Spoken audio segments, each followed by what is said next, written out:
What is up, folks? It is another week of the Hitech Podcast. You are joined by me, one of the hosts, and the other host, Will. He's pointing to me, but I was talking about him. I don't know. I was just so excited for you. I'm pointing the wrong way because I keep forgetting I have my camera flipped. I always I don't know. It's a whole thing. Welcome. You listen to the Hitech Podcast, brought to you by Harness Tech, where we talk about fun technology, learning, development, learning, sometimes project management. You know, our topics have been broad in the new vibe of the Hitech Podcast. So we've talked about a lot of stuff. Honestly, covered more ground topic wise in the past several months than we did in the first 3 years of the podcast. So it's been a little bit of a wild ride, but this week is the Halloween episode of the Hitech Podcast. That's right. Nope. Oh, well. There we go. Okay. Hey, fourth wall. Anyway, yeah, we're doing a Halloween themed episode. We've never done that before. This is new. We've done a Christmas episode once. I don't know if we've done it twice. Did we do it twice? We only did one Christmas episode so far. Yeah, that was Steve Miletto. Yeah, we did that one Christmas episode with Steve Miletto, and that wasn't even planned in our schedule. It just kind of happened. We just did an episode with Steve Miletto. So this one's it's a Halloween episode. So we got some vibes. If you're listening to the audio and you're confused why there was a scream and then Will and I paused for a second because we brought up the wrong background, that's because we brought up Halloween backgrounds. So there's some stuff going on around us. You should check out the video. There's a spider and another spider and a pumpkin, and that's about it. It was a lot of work putting together a Halloween background, so that's what you got. So the pumpkin's very cute, folks. If you want to see a cute pumpkin, get on our video stream. He's just chilling above our logo. Anyway, it's a Halloween themed episode, and we're going to talk more about what that means. But before we do, just a few reminders. If you listen to the Hitech Podcast, make sure to check us out on the interwebs. That's right. We don't just do podcast episodes. I mean, that's mainly what we do, but we're also on social media, and those things end up there as well. So you can find us on most of the socials at Hitech Podcast, or at Hitech Pod is one of those options for you. You can check out our podcast on social media, clips, interesting, fun things. Our social media manager, Chris, who is awesome, posts a lot of cool stuff on there. So you'll want to go check that out. So again, at Hitech Podcast or at Hitech Pod. You can also email us at inbox@hitechpod.us if you'd like to talk to us. If just hearing us here is not enough for you, you want to talk to us, you can hit us up at inbox@hitechpod.us. If you want to be on the podcast, you've thought about a topic, you want to tell Will he was wrong. I know. We all do sometimes. It's usually me. It's fine. No, it's usually me. But you want to hit up that email and let us know. You can do that inbox@hitechpod.us. And then also just a reminder, hitechpod.us is our website. So if you want to find out episode pages, or we mentioned something cool and you want to learn more about it, you can find the link to that resource of what we talked about on our episode notes on our website, as well as find out more information about the guests when they're on the podcast and all that kind of fun stuff. So make sure you head over to our website, hitechpod.us. Okay. That's the thing. Yeah. That's the whole intro. Let's get to the more fun part. So, the Halloween episode. What is a Halloween-themed Hitech Podcast episode like? Well, it's kind of not like American Horror Story. That's basically... I don't know. That was the first terrifying thing I could think of. Cool. I said, is Lady Gaga coming? Not I don't know. It's basically, listen, we thought what would be fun is take a break from all the heavy topics, all the serious stuff that we really hit at the Hitech Podcast, because that's what we're known for, our hard-hitting journalism. And breaking the news to you folks. Yeah, and rate some tech practices. So this episode is called Scary Tech Practices. That's because we're going to spend this episode rating, maybe if we get through all of them, 23 different tech practices or things people do with technology on a certain Halloween-themed scary scale. So why don't we let's bring that scale on up here. 3, 2, 1. It's close. We're so bad at timing. So this is our scale. Yes. That's what we got. Josh did a beautiful work, not only with all the creation for the episode and all the visuals, a lot of the planning and stuff, but he got, I'm assuming, some AI involved, but he got us this is to scale 100% AI generated. I didn't come up with this all by myself by any means. So if you're listening to audio right now, we will make sure to communicate where we put on the scale. We're going to explain the scale here for a second, but I highly recommend, again, checking out the video part of the podcast because the scale is actually up on the screen with us, and Will and I are going to be rating it by little hands pointing at the parts of the scale. We'll kind of talk about the tech practice, then think for a second, and then give a countdown, and Will and I, without talking to each other, will rate it on the scale, and we'll see where it goes. So that's kind of where we're at. The follow-along game would be for anyone to find out how much we do or don't agree. Like, we're not going to pay attention to that. We might see it in post, but if anybody is listening along the first time, see if we agree. Play a game. If you're listening, figure out the percentage of disagreement that we had. I don't know what that would be. I'm sure. What was that app we looked at a long time ago? It was a conversation. David talked with us. Oh my gosh, why can't I think of it right now? It's that iPad app where you can track conversations. Oh, Equity Maps. Equity Maps. You can probably equity map this based on where we go. Yeah, that'd be funny. That'd be fun. Anyway, so let's talk about our scale that was 100% generated with AI. I want to be totally honest. I typed into Notion AI, give me a scary scale to rate technology by. I did a little editing, and I made sure it gave me emojis. So this is our scale. Phantasmagorical. This is a very large word, and if you're thinking it's fake, like my wife did, I double checked it, and this is a real word. It is on the internet. So it's there. This is for our purposes, this is a tech practice that's so advanced it seems like an illusion, right? This is just somebody does something and you're like, that's magic, right? We all have seen that happen before. The more you get to use tech, the less magical it becomes, I will be honest. But like some of the AI JavaScript stuff I see people doing in Storyline, that's a bit magical, maybe. I forget if that's on our scale. I might have ruined that ahead of time by using it as an example, but we'll see. Well, we'll have to find out. Yeah, we'll find out. Enchanted, magically efficient, and effective tech practices, right? So not like totally crazy, but they're cool. Bewitched, captivating tech practices with a touch of charm. Okay, this is kind of just that's cool. That's cool that you can do that. Nod of the hat. Yeah, a little nod of the hat. Haunted. Tech that works, but has a few lingering issues. We've never seen that happen before. I'm looking at you, Adobe. Cursed. Actually, might be lower on the scale. Cursed. Problematic tech practices that bring bad luck. We'll get into that a bit more here. And then nightmarish, terrifyingly bad tech practices that induce horror, that make us cry, that keep Will up at night. Those types of tech practices. That's why I don't sleep. Yes, it has nothing to do with other things. It's solely technology related. So that's our scale. That's what we're going to be rating. And let's start with our first one. Will, what is our first? And we're using, hold on, I do want to say one thing. We're using tech practice loosely. Okay? It's tech related things and practices.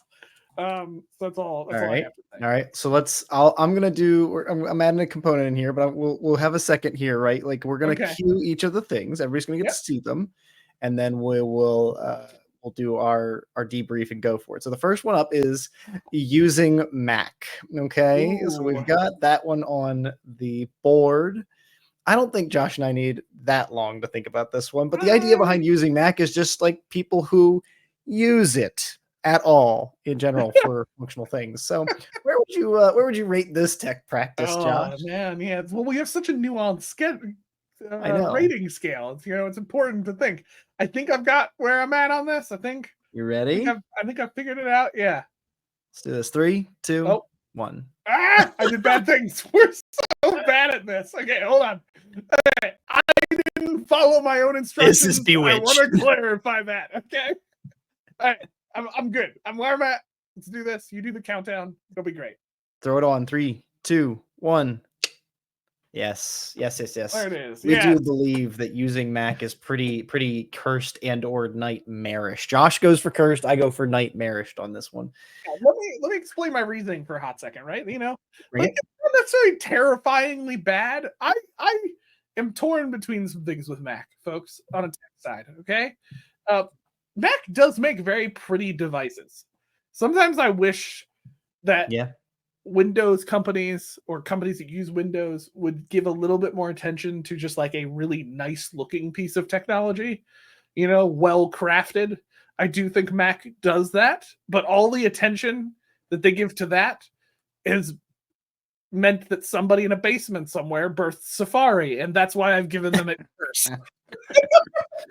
And like numbers, like what are you doing with numbers? That app is so useless, and there's just so many things. It's just too much. I just don't like it. I think you can do most of everything you want on a Windows device, and it's a lot cheaper. I can buy a Windows device that outperforms a Mac, and it doesn't cost me my entire first child. Like, you know what I mean? That's all I'm saying. I think we can agree. We don't have to come to full alignment on this. We're down at the bottom of the scale. You said nightmarish. I said cursed. I think we both agree it's not enchanted. It's down at the bottom. No. And I used Mac for about 3 years at work, and I'll tell you, it would just drive me nuts, the things I couldn't do, the productivity I wasn't able to get to. So that's I guess that's our first one, right? So we can hide that. All right, we're learning as we go here, folks. And I'll pull this off screen. All right. This is speed round. This is speed dating. We're not going to stop. We've got to keep going at this because we've got a lot of them, and I'm pretty excited. Number 2, not using a password manager. Now, I'm not going to leave this one on screen because it's going over our stuff, and I'm realizing I might not be able to use most of them, but not using a password manager is our second one. And the point behind that, right, is a password manager like an extension, a browser thing, something with security that you should be using to protect yourself. So what do you think about this one, Josh? You think you got it locked in? I think I got it. Yeah, I'm locked in. All right. Let's do a 3, 2, 1. All right. Hey, we agreed. Our first agreement. Look at that. Using a password manager, like okay. There are people who put the word password as their password. There are people who like write their birth date as their password. There's people who do 1, 2, 3, 4, 5, 6. I've seen people who use pins on their phone. It's just like 1, 1, 1, 1, 1, 1, 1. They just keep hitting 1 until the phone opens. No. Protect yourself. All your digital data. I personally use and pay for Bitwarden. It's a fantastic tool. Love it. Open source. You could run it for free if you wanted to. But it's a good tool.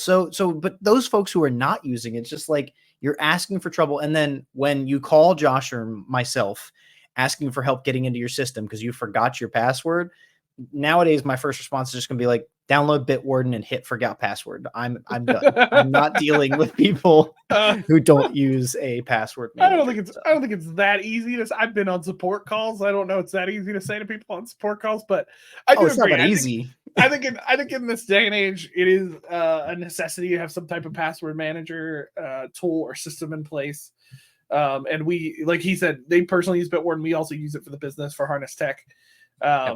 So I highly recommend it. It just makes things easier and more secure in many ways, at least for now. We'll see how things last in the next decade, and we then need a new thing. I don't know. But okay. Next one. Let's do the next one. All right. We told ourselves we're gonna hold ourselves to this. Be quick. Moving. Number 3, create videos using AI. So this is a text practice. What do we think? Where do we land? And I get to leave this one on screen this time. Josh, you got yourself locked in? I think I've got myself.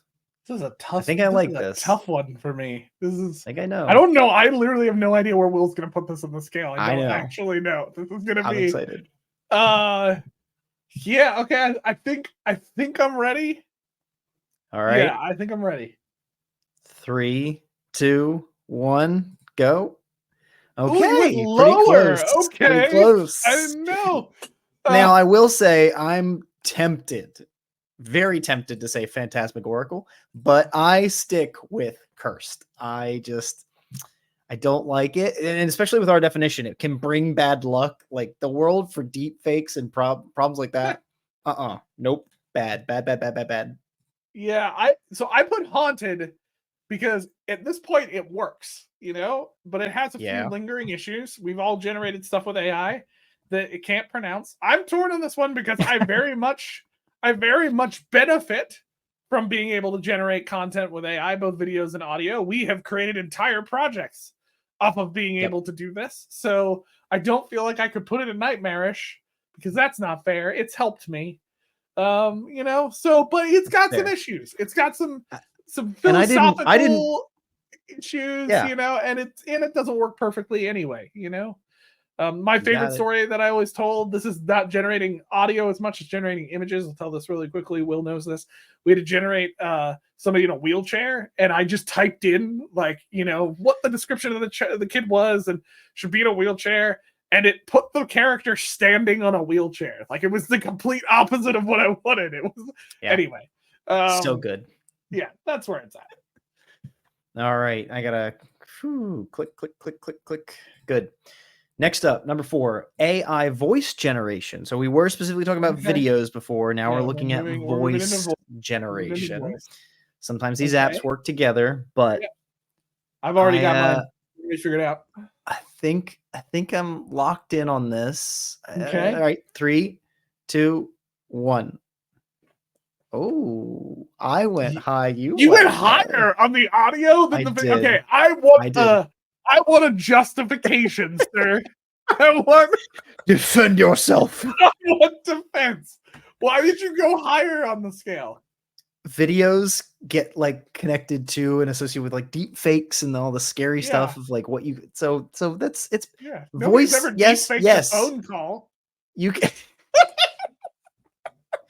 I mean, there's reasons for it. It could be bad, but I just feel like it's less scary bad in the philosophical weird world, and so I do like it. We've used AI voice generation a ton. I did my day job, our work. I can't, and it's been around for a lot longer than the modern AI voice stuff. So I feel like we've got it figured out. 2 up, not even just 1. For those listening, Will picked first. For the video, he went up to Bewitched. That's 2 up. Bewitched is captivating. It's got a touch of charm. It's like the show Bewitched. That's what it is. Have never watched it. Have never watched the show Bewitched. That's a different problem that we should probably discuss later. But it's okay. It's fine. This is where we're at. We've disagreed. Well, I think we still only have one that we landed together. So it's fine. It's all good. Oh my gosh, I gotta click that thing off. There we go. Put that thing back where it came from. Or so help me. Boom, boom, boom. So help me. Number 5, streaming your hobbies. Okay, so there's a lot of tech that's involved in performing this. Twitch, YouTube, blah blah blah blah blah. What does it take to stream? Whether you're doing knitting, video gaming, whatever, right? Streaming your hobbies. Is this a scary, good, bad tech practice? Where on the scale of phantasmagorical to nightmarish? Are we going just from tech? Or are we just going in general the practice of streaming hobbies? People using tech practice to present their hobbies in technology. Okay. Yeah, I think the practice. Okay, the practice. Okay. You got it? This is okay.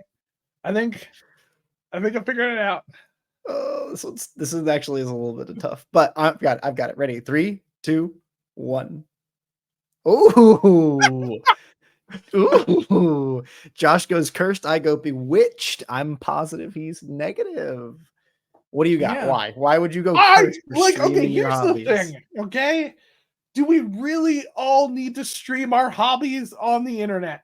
That's all I'm saying. But if no one sees them, did they even happen, Josh? That's all I'm saying. We have so much content, and we got people on Twitch, knitting live, listen, I just don't know that that's what the internet was originally meant for. I've got some hot takes on. I don't think we can touch that topic, buddy. Yeah, let's move on. Let's move on. All right, so we got a pretty quick answer on that one. Number 6 coming at you hot, my friends. What do we got? AI interactions in e-learnings. Again, this one's a little too long. Won't leave it on the screen the whole time. But AI interactions in e-learnings. Josh and I deal with this all the time. You've probably already seen these things in compliance videos and all sorts of stuff, whether it's like fun and fancy or it's just an avatar talking at you, telling you to click on it, whatever. AI interactions in e-learnings. You locked in, my friend? Where you at? I think so. I think I'll give a little bit more description too. We're talking about like this is like we've seen people start to use AI to create more generative scenarios where like it can branch a lot more, and people, depending on how they answer questions, can actually get responses back in real time from AI, as opposed to some of the more static branching that Will and I have seen in e-learning, where you kind of like if you've been in learning and development or you know anything about it, like you have to build different branches for each scenario without AI.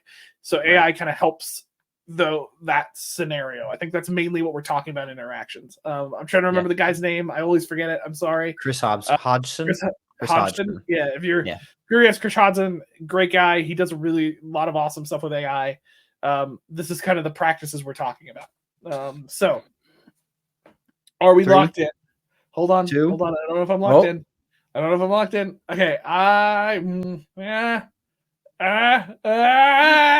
Three, 2, 1, go! Hey! Yes. Our second agreement. I thought you'd go there. Yeah. So, Phantasmagorical. Both of us landed on there. I mean, this is just highest part of the scale. It's just fantastic. It's creating what wasn't previously creatable. It just, you had to like have a whole team of animators and all sorts of other stuff to create the stuff you can now create with AI. That's my take. Yeah. I agree. I think when we're talking about, we're not talking about like, we're specifically talking about using AI to build more generated interaction or scenario, especially in like e-learning or course dynamics where you don't always have an instructor, right? It's an online course and they're normally just going through stuff. We've seen so many courses. It's just basically, here's a whole bunch of information. Here's quiz or a knowledge check, or what I call a stealth quiz, which is like it's a scenario, but it's just a quiz. It's just it happens to be in the narrative. In a course. AI is allowing us to give some more flexibility and also some more learner developed needs in the course. So like when a learner needs something more specific and they respond a certain way, you can get an AI set up to do really good, careful responses. And there's a lot of work that's required to do that stuff, and it's still very limited. But every time I see somebody pull it off really well, it is phantasmagorical. It is something that's just super cool. And I think Josh and I have our new favorite word, and be careful, folks. It's gonna show up in future episodes. Oh, it's definitely coming up in future episodes. There's no doubt about that. So that's my thoughts. All right, cool.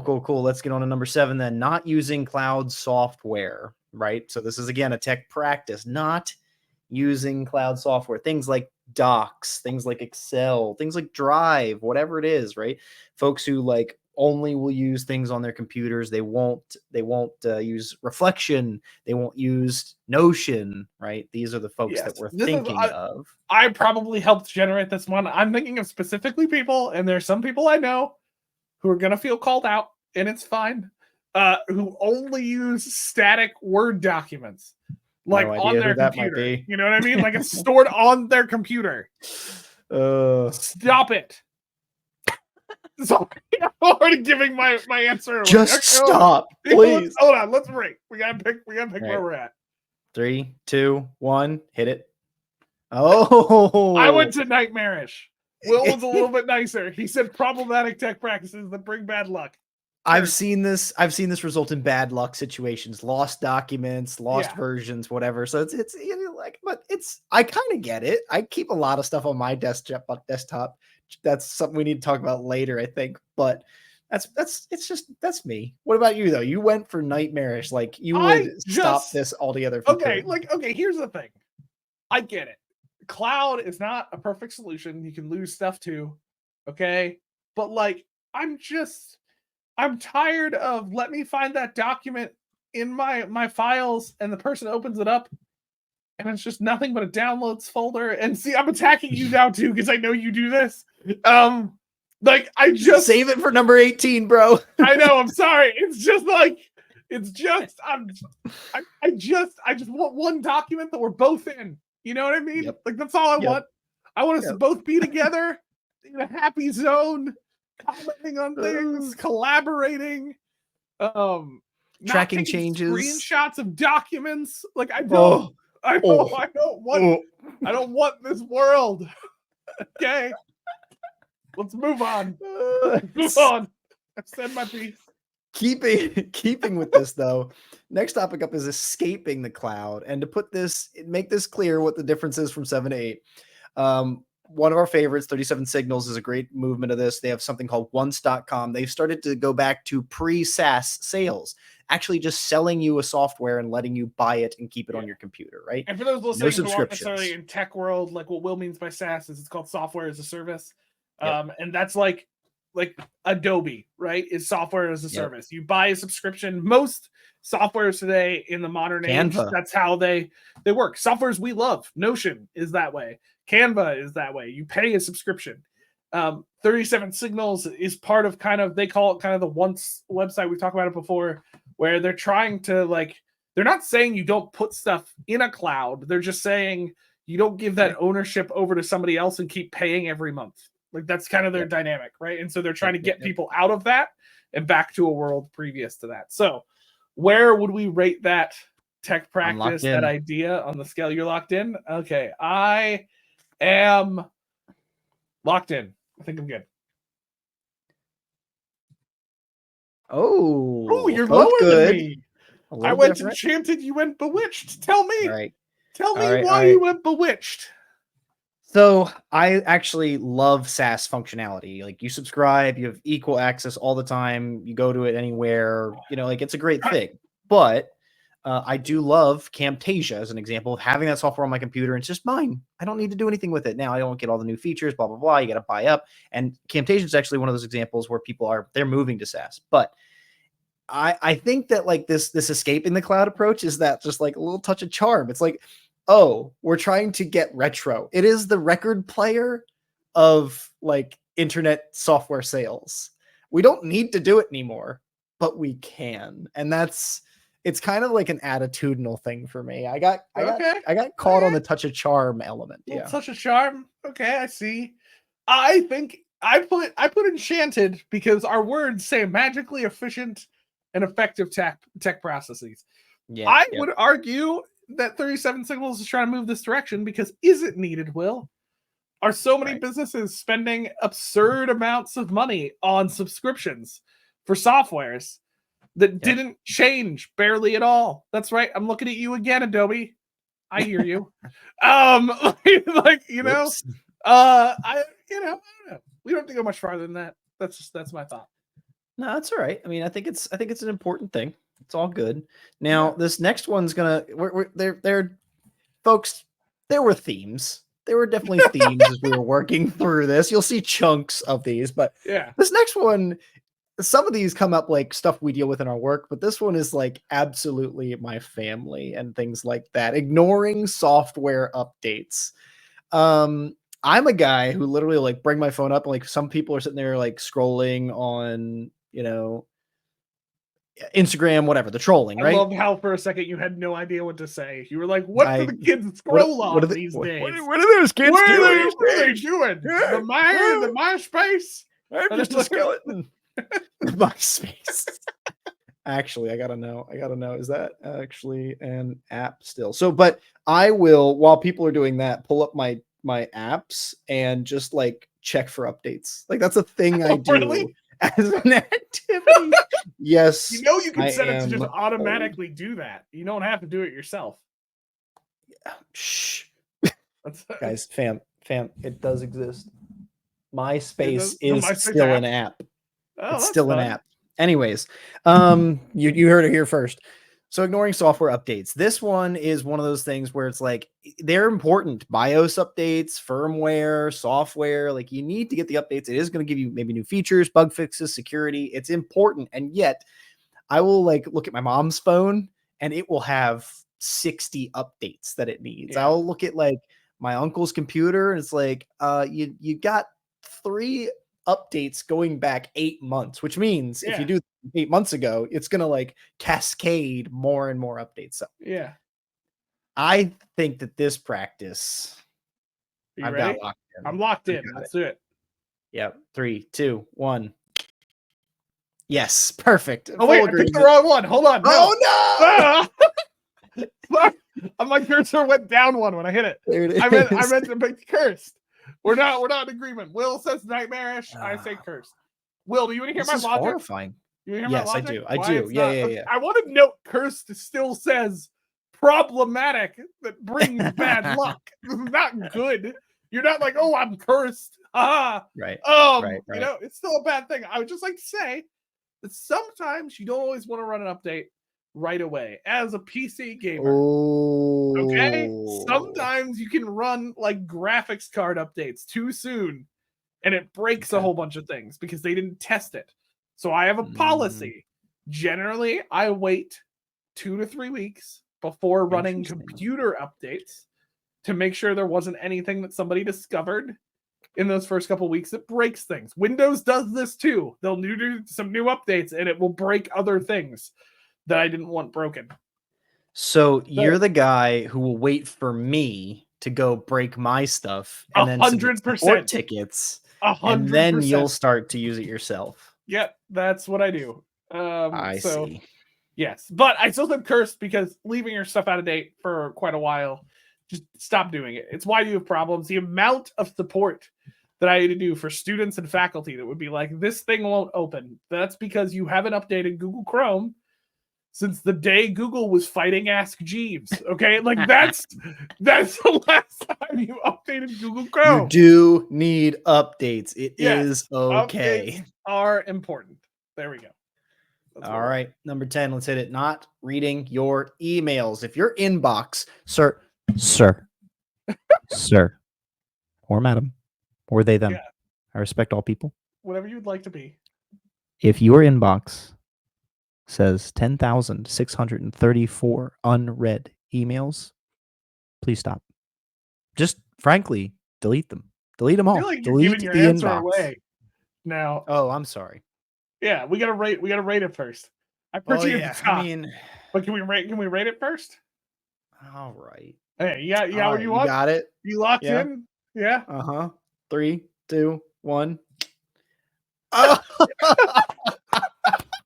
Did we both do the same thing as a joke? Oh, that's hilarious. Okay. Yes, I was going to click phantasmagorical and then switch to nightmarish. Yeah, and when we both did it, I was like, oh, that's cute. Will and I, nice work.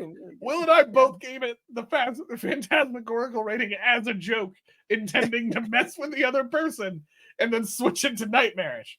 I want everybody to know that because I feel like that's an incredible achievement that we just pulled off. That was. I'll just hit stop recording, like we got it. We got the episode right there. No, but in all seriousness, if you're listening to this email, okay, Will, soapbox, go. Get close to the mic. I already did this, but it's like, let's look at some of our episodes about anxiety, and let's look at some of our episodes about productivity, and let's look at some of our, Josh and I have talked about this, and what you're doing with those 10,654 unread emails is just not useful to you or anybody else. So just mark them read or delete them or move on. Get a new email. Just get a new one. It's fine. Just leave it behind. Delete it, burn it, raise it to the ground.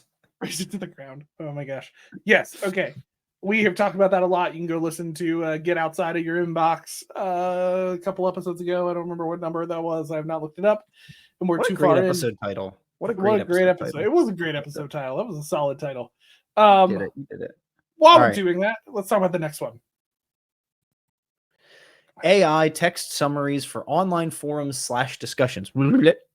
Josh, what is this one about? Okay, so here's the thing. I'm going to call him right out. Okay, I was having a conversation at a happy hour, okay, about a new feature that Canvas had released. Okay, so you don't know this. Canvas is a learning management system we've talked about a lot that mainly functions in higher ed, but is also popular in K-12, but it's in education mostly. They do have some corporate stuff that they do, but so Canvas, popular LMS, they just released this new feature, or are releasing it, where an instructor can use AI to summarize all of their students' discussion posts to tell them generally what was talked about. And as I understand it, will also tell you where you should focus your time, like which students you can to talk with it and be like, which students said this. It'll give suggestions for how to connect certain students together to learn. I'm not gonna go much farther because I have hot takes on this, but we need to wait till we rate it.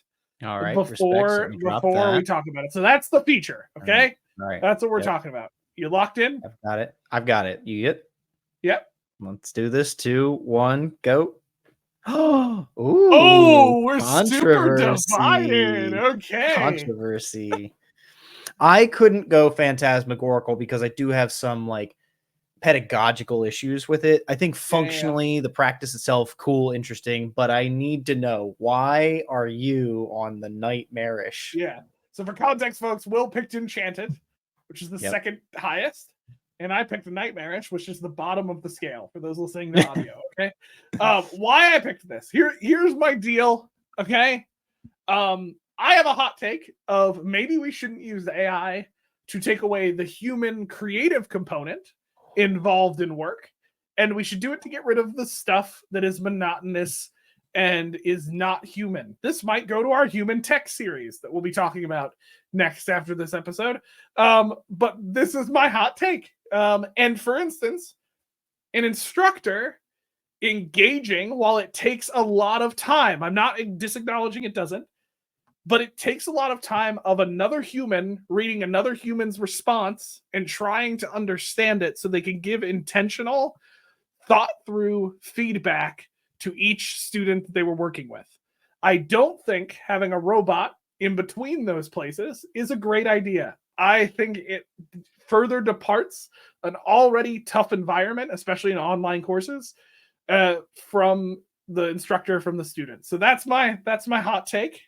I think we could use AI for better things than telling me who I should talk to as a student. I'd like to figure that out for myself as an instructor. That's my hot take. So, Will, why is this enchanted for you? I would have thought the tinfoil hat would have came on for this one. This would have been me. It's one of those things where when it comes to discussions, especially in online education, they tend to be long form. There tends to be a lot of content, and maybe it's not summaries, but maybe it's something that will like point an instructor to specific content, like just control F on steroids, like get the instructor to the better responses or the worse responses quicker so that they can more, like you're saying, more actively engage. I want it to be a speed thing. That's kind of why I went with the effective or efficient as enchanted. Like, I think if it can get the faculty member to the learning quicker, that's what I'm hoping for. Okay. You know what? Yeah. You know what? Hold on. I'm gonna go up the curse. Because here's the deal. I think maybe an AI tool where I could search for, like, if a student said this and I want to know the other students who said this or something similar to find that context, I'd be okay with that. I am still not okay with summarizing for me, so I don't have to read all the discussions. And I'm still not okay with AI telling me who I should talk to. I'll make that decision of who I should talk to. But I like the idea of, if a student of mine said, whatever in the discussion, and I wanted to find, did anybody else say something similar to this without having to look through all 30 of the discussion posts, I would be okay with that. Okay. So yeah, see, cool. There you go. I moved a little bit for you, man. That's where I'm at. I love it. Number 12. This is a controversial, difficult, challenging, after that light topic we just talked about, this one's really heavy in comparison. Put your laptop on a pillow while you're using it. I had to take a breath, so I didn't keep going. But putting your laptop on a pillow, this is our 12th tech practice. Yeah, let's just rate it. I think we both know where we're at with this one. Yeah. I think we're ready. Are you ready? 3, 2, 1. Yes, nightmarish. We both agree. What are you doing? Yeah, okay, here's the deal. And I'm married to a person who does this sometimes. We love you, Sam. Yes, and people will do it for a couple of reasons. I think because it's more comfortable than the laptop sitting on you, or it blocks the heat from you. Here's the thing, though. Here's the thing. If it blocks the heat, that's kind of important to the function of your laptop for that heat to go away. There's a reason it does that. Nobody was just like, you know, it'd be fun if our laptops were also space heaters. Yeah. No, they need to get the heat out of the laptop. So stop doing it. Just don't put it on a pillow. It's very bad for your device. It will destroy it. Don't do that. Get one of those, you know, fancy leg rest things. You know, it's got a pillow on the bottom, but a table on the top. This isn't even one of our hot takes, folks. But yeah. Oh, look at you. I see what you did. Yeah. I also just realized, are the laptop holders that with the flat top and the pillowy base, are they like the mullet of technology? You know what I mean? Like they've got like, you know, business in the front, party in the back. You know, yeah, I won't do that again. It's fine. Okay, there we go. Don't do it. We figured that out. Oh, I did it again. There we go. Josh turned the lights out. Unlucky number 13. Email labels and rules. Email labels and rules. Ooh, spooky. You got where this one is at? No, I've got it. I've got it in a half. Okay. 3, ready? 2, 1. Oh. Yeah. Ooh. I put it in Bewitched, which, by the way, is good. It's captivating it's good thing with the touch of charm. It's just sometimes I think people can go overkill on emails, labels, and rules. It's a lot of work. For those people with 10,654 unread emails, this would be a lifesaver. It would be phantasmagorical. Yeah, but I also think just a good practice would also help, you know? A good... It doesn't have to be. Maybe just like deleting and reading your emails. Like, here's the thing. I've tried to get like super intense about labeling an email before, like where I'll create a whole bunch of tags and stuff. But then I realized I'm spending way more time just tagging my emails than if I just had a decent system for like, here's an email. Here's what happens when I get an email. Like, you know what I mean? Like, I don't know what you're talking about, Josh. That's all. That's all I'm saying. I know you love it. This is a thing. Yeah, I don't go hog wild. I don't have dozens of them, but like I can get it to really easily sort support tickets, right? I can get it to really easily flag things that are about my LMS, right? Like I have some pretty technical things to just keep I'd say urgent information for my sake at the top of my inbox. I believe, therefore, it's like magical, like an illusion. Keeps my life organized, sorted, happier. Yeah, huzzah. That's okay. It's fine. That's your take. It's all good. Yeah, I do what I do. Boom. All right. Next one. Of course, I didn't get this one updated and ready because we were talking and chatting and having a great time, but accepting the terms and agreements, like the conditions just in and general, stuff like that. Just accepting them for everything. Just accepting them. Just like click, click, click, click, click. Everyone just totally one you added. This has to be one you added. I didn't add this one. So if anybody can guess who has a problem with this one, you got something locked in? Yeah, I guess so. Here we go. I got it. 3, 2, 1. Oh, okay. All right. Yeah, you said nightmarish. I said haunted. I said haunted because it does work if you just accept the terms and conditions. Yeah. You get into whatever you wanted to be in. Yeah. It has some lingering issues because, like recently Disney tried to use it to get out of their lawsuit. That's the one I was going to reference. Like Disney's like, I'm sorry we killed your spouse, but you signed a Disney Plus terms and agreement. That's problematic. Folks, the whole point about this was that this is an extreme. That's why I selected nightmarish, because someone died as a result of something at Disney parks. I don't know if it was related to a ride. I think it's an allergy. It was at a restaurant. It was an allergy death, right? Yeah. And so there was a wrongful death lawsuit raised, and Disney did attempt to get out of it because the person who died had once. I will acknowledge this. I don't think they went too far with it, but they did start to try to argue that this person signed a Disney Plus agreement, which said they couldn't sue them. Which I kind of feel like they weren't intending when they signed Disney Plus to say we can't sue you when you accidentally kill us with food. And again, we don't know who is actually at fault. Will and I are just, Right. here. As of August 21st, 2024, Disney is no longer asking them to dismiss the the fact that it was possible, this is all an exaggeration. It's all, but it just problematic. We're not reading policies that we're signing. I get it. I don't disagree with you. It's just one of those things where it's like, it's one of those things somebody brings up and the whole of culture goes, yeah, like we get it, but like, I don't want to read a terms and agreement, like I've read them for work. I don't love reading them just to get into my game on my phone. Like that seems like we're just trying to play Bejeweled, guys. Yeah, I just want to play some Diner Dash. Oh gosh. Anyway, all right, next one. All right, number 15, making multiple choice questions with all of the above answers. That's a specific one that we put in here. Like this is clearly just something there's only one more specific than this one. Yes, and it's not even solely a tech practice. People can make multiple choice questions without technology, but it's mostly tech. It's mostly in your LMS, at this point. Will, you good? We set? 3, 2, 1.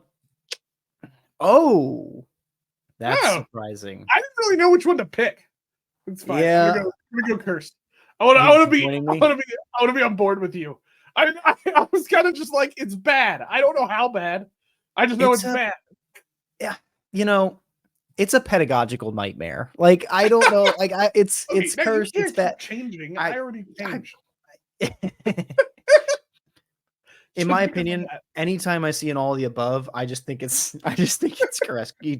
Folks, he just jumped to phasmatag. Wow, it is a hard word to say on the fly. You gotta give it some thought. Phantasmagorical. I don't know. There's a whole lot to play with here. I just think that if it's all the above, it's correct. Like it's just the worst. I also just don't think it's a great practice. Like it's it's yeah, I don't like it. I like having more thought out distractors and stuff and not necessarily, putting all the above. So just a thought, pedagogical thing. I think it's a bit nightmarish. Next one. One giant quiz. Now, can we clarify what we meant by this one? Because I don't even really remember. I got to be honest. So if you want to. When you're taking like even in education, traditional education, you got the 100, 200 question exams or quizzes or stuff, or in like compliance and corporate, it's like, oh, you watch this 30-minute thing, and then there's like a 15 question quiz at the end. It's like, what are we doing here, folks? Essentially, not scaffolding out quiz questions. Maybe having a giant. And we're not saying like dumping them up. Final tests or something in a course, like a long course. Right. I'm not necessarily, whatever. Maybe we'll see. I keep immediately going to my thoughts without remembering we have to rate it. So you ready? I think I think I'm good. Yeah, I think I'm good. Yeah. It's like I spun the wheel here a couple times, but 3, 2, 1. Oh. Hey, you did curse. I did nightmarish. Look at that. Yep. I think that it's one of these things like it's usually just a result of time and or maybe even some faculty don't know, right? It's typical of faculty who've not been trained in pedagogy to just make a quiz and not worry about it. When compliance, we all just have to ask the questions. There has to be a completion mark, right? Like that just is what it is. So I don't think it's the worst thing in the world. It just isn't great. Yeah, I don't think it's great for actual retention. Like I'm okay with having a quiz a bigger thing at the end, especially like in e-learning courses. Or maybe I'm okay with having that as long as you've had smaller checks along the way to reinforce knowledge and to build confidence before they get to that final quiz. I think expecting somebody to go through a 20-minute course or like watch a 20-minute lecture and then answer a quiz on it, that's not good practice, right? I mean, there's some stuff you could change about that. You tell them about it ahead of time maybe, and they have to try to remember. But still, it's not. How many of us remember the like hundreds of long tests that we took in school? Like it's shown to prove very little of us do. So like it's not a great practice. That's it. There you go. Yeah. This is the one you're talking about, super specific, aren't you? Yep. Here we are. The lack of consistent storyline trigger naming. Emoji. In Storyline, our e-learning authoring software. For those who don't know what it is, Articulate Storyline. When you make things, you can label every object, every trigger, everything in the thing. You can name it, label it, and make it easier to search, sort, use, whatever. So That's what we're referring to. Lack of consistent storyline trigger naming. Josh, you ready? I know I've got this one. Oh yeah, I mean, I 100% am ready. Yep, just 3, 2, 1. Yep. Bad. It's just bad.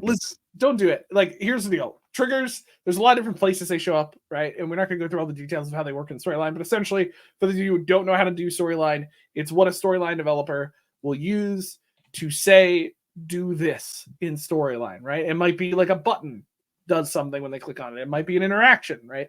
It might be how they're adding up points in a certain game or activity or whatever it may be. There's a lot of different ways you can use triggers and variables. I kind of throw variables and triggers into the same boat in this area, right? Use consistent naming conventions and clear naming conventions, because there are always chances somebody else has to go into that project, and definitely you later will have to go to that project. And if you're not naming it, it's brutal. And Will and I learned this very much the hard way as we're both working on a giant project together where we had to pass files back and forth. If we weren't consistent, it was hard to know what was doing what when you were looking at something and trying to pick something up quickly. I think that's the biggest thing. Is consistent naming ensures you don't accidentally remove or decide to use a trigger for something else that's being used somewhere else, so you end up breaking it because it's being used in 2 places for something. It's a whole thing. So yeah, okay. It was so this sad. Next one. I'm super excited about this. So I've been moving my arms so much that my watch thinks I'm walking.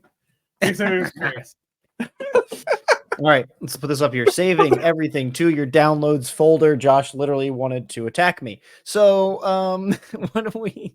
Yeah. What do you think about this? This is what I mean. It's when everything on your computer is in your downloads folder. Every computer comes with a downloads folder,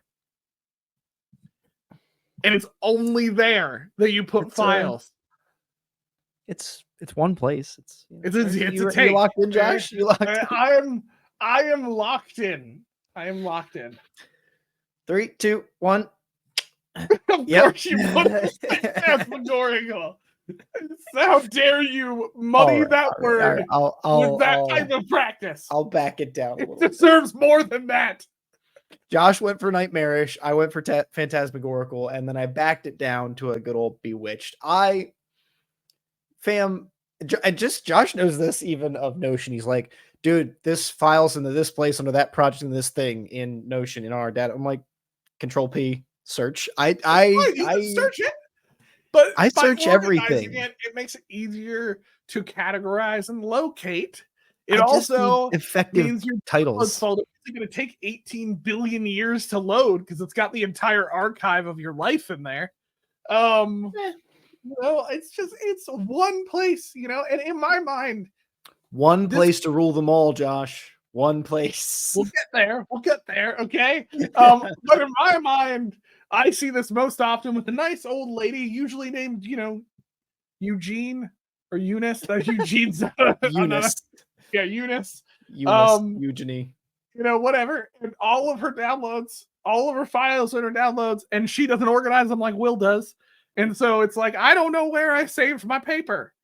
And you're like, but I can't help you submit it if you don't. Like, my favorite is when they ask you where it is, Will. When they're like, do you know where it is? I don't know where it is. Everybody listening. I can't find it either. Well, and it's usually because it's like paper 1, paper 2, paper 3. Like, it's just like, it's like paper 17. System, but you're just a few steps off. You just gotta, there's a system holding back the anarchy, but you're only a few steps off from the anarchy falling through. I'm just saying, if you're listening to this and you've been that person who has said, where's my file?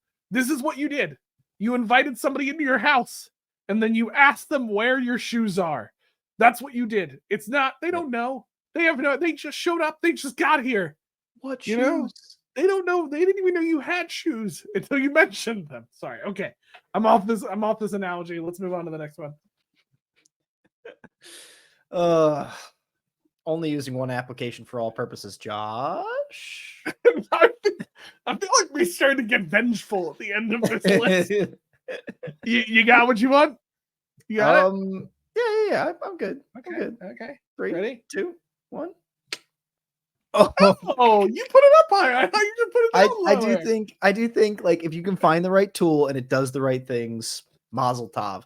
I don't feel like I need to I don't feel like I need to fit everything into my tool, but I'm happy to use a tool for more than one. And I would like to point out, I don't fit everything into my tool. I use lots of apps. Hold on. If Draw is not in Notion. Now, do I export it and I put it in Notion? Yes. But that's beside the point. Okay. Miro's not in Notion. What else? What else have I used? I don't know. Canva is not in Notion. Airtable, I love that. That's not in Notion, and I've used it for a lot of things. You could practically replace Airtable with Notion, though. I bet you could. I've thought about moving our game night surveys to the tool that we use for Hardest Tech, just so I don't have to go to another place. But I can find like everything in my one tool, and it's great. That's all I gotta say. I'm happy for you, buddy. I love that for you. I think it's a good practice if you can figure it out. And it's not, your one tool is not Microsoft Word or Outlook. That's all I'm saying. Yeah, please. Yeah. The vengefulness continues. Number 20, taking pictures of all your receipts to get discounts and gift cards. Are you ready? Do we have this locked? I'm ready. 3, 2, 1. Oh, I only did this because I didn't want to get yelled at by my wife. Yell that as loudly. Yeah, that's the only reason I put it at cursed. We don't have to go into detail about nightmarish. This, but if it's free, that means they're taking your data. That's all I'm saying. There are apps, there are surveys out there that's like, take a picture of receipt, get credit now. Josh and I do not. I don't like to participate or like them. I've played enough Cyberpunk. I know what happens. You know what I mean? That's all sure. That's all I'm saying. Okay, next one. What do we got? We got 2 more in the chamber, folks. We're coming up towards the end, and these are the heavy hitters. Number 21, using Google Chrome. Dun dun dun dun. Okay, let's just rate this one. Let's rate this one. All right. I think I'm good. 3, 2, 1, go. Oh, I went a little too early. Oh, that's all right. But I gotta hide this there. Okay, good. Yeah. Why do you go haunted? So you're on my side, but why are you? Well, I'm not on your side. I think there's a. You know what? Just for that. Pretty much on my side. Okay. So like, here's the deal. I personally use Google Chrome for a lot of things. I know a lot of friends who use Firefox. I know a friend who uses a different one that we'll talk about in a second. But I use Google Chrome. Why? Because it works. Okay. That's why I pick Haunted. It's tech that just works. It's got a few issues, like data stealing being one. But like, and keeping you from using all the extensions you want to use, and I use all the extensions. I have Google extensions. Censoring you. It's fine. It's all good. Well, it's whatever. But I'm just saying, my browser hasn't had any problems with the apps we use. Will, that's all I'm saying. So what we're talking about. Let's look at the next one, because I know why you say cursed. All the reasons you just said. Data stealing, whatever, censoring you. Last but not least, for folks, number 22 here, we have using the Brave browser. Brave browser is a competitor to Firefox, to all the others. It is built on Chromium, which is the back end, structure of the platforms, but it's a little bit different. It's I don't know if I should speak too much more, because we should rate it. Yeah, we don't want to. We need to rate it. We need to rate it. Are you ready? Let me look at our scale just one more time. Wow. I think I got it. That extra second, folks. I think I got it. This is a tough one for me. 3, 2, 1. Oh. All right. I see you. I put cursed for those listening. That's where we're at. I love Brave. I'm a Brave user, but I did not even put Phantasmagorical. Is that what I heard? No. Steve, you're a great friend, but I do not love the Braves. Not at all. Clip that for Steve later. No, I do not love the Braves. I love the Brave browser. Okay. Okay. I don't put it at Phantasmagorical because they get involved with crypto. They got a few things, and people look at Brave as a reputation of people with tinfoil hats. I don't know why, but I think the actual functionality, the things it does to protect you, good. Why do you think it's cursed? I put cursed because it just doesn't work a lot of the times. Okay. False. I was like, false. Wasn't even this tool the first time we were on here? Or what was it? One of the tools we were recording on Riverside. It lost an entire recording or part of it because Brave just didn't work. Like it said it was recording, but it wasn't great. And I've had plenty of other issues where like people can't see videos because of their blocking. It like blocks the third-party video coming in from another website. It's great. It protects you. Except it didn't. It was a lecture video. It was a required. It was protecting me from a boring video. Hey, you don't know. That could have been the most entertaining video ever. I wouldn't know because Brave knew to block it. I don't actually remember, but that's my take. You know, I get it. I get all the security stuff, but again, when I access the internet, I like it to open what I intended it to do. You know what I mean? I'm using Brave right now, buddy, and I have been, and it's working. Everything's fine. I turn my shields off, but it's it's all good. Yeah, you can turn off all the stuff that you like about Brave for it to work. You basically went, I really like this castle, but only if I take the walls down. Like when the walls go down, then things can happen. Sometimes you need to bring food through the gates. Okay, you need to get more people in the castle. It's fine. That's where we've been at. Those are our ratings. This has been just for me fun, fancy, whatever, a good time. Some of the tools that we have referenced throughout the thing, like you could look at some of these practices. You can go solve for things like password managers, browsers, etc. But a lot of it's process. A lot of it's just learning about tech, learning not to keep your inbox full, learning not to lock yourself out of stuff, learning to use folder systems if you're like Josh, I guess. But all of it's just for a couple of laughs. I don't have to worry about that. But he doesn't need. He just puts it all in Notion and sorts it out. So. I hope you enjoyed, and hopefully the clips are fun. And we're trying to do more stuff like this that breaks the format a little bit and lets out a little bit of personality, I guess. We've had none of that up to this point. It's been only no personality. We're very straight faced in the Hitech Podcast about everything. Straight faced? I don't know about that. It's nice. You have way too much control with that Zoom. It's just too much fun. It's been episode 170. Next week on episode 171, we're starting our human tech series. We're going to go into about a 4-episode series on what it is to use tech humanly, be human with tech. We're going to play it out. Episode 1 on the series is understanding human nature. It's going to get a little philosophical. Dare I say it might get theological. Maybe. Bring your thinking hats. I mean, theology doesn't have to just be one. It can be. I wasn't saying that like we weren't going to. We definitely will. I was just trying to leave them. Okay. I was trying to leave them in suspense. What will they do? I don't know. Josh was so unsure in episode 170. It was like a cliffhanger without a cliffhanger. You know what I mean?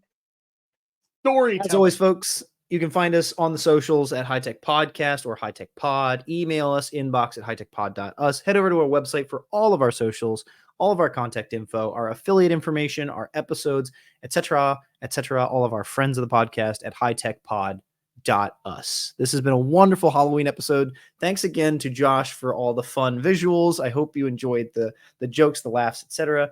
And until next time, this has been a wrap. We are empowering minds, embracing tech. Cheers. Scared the crap out of me.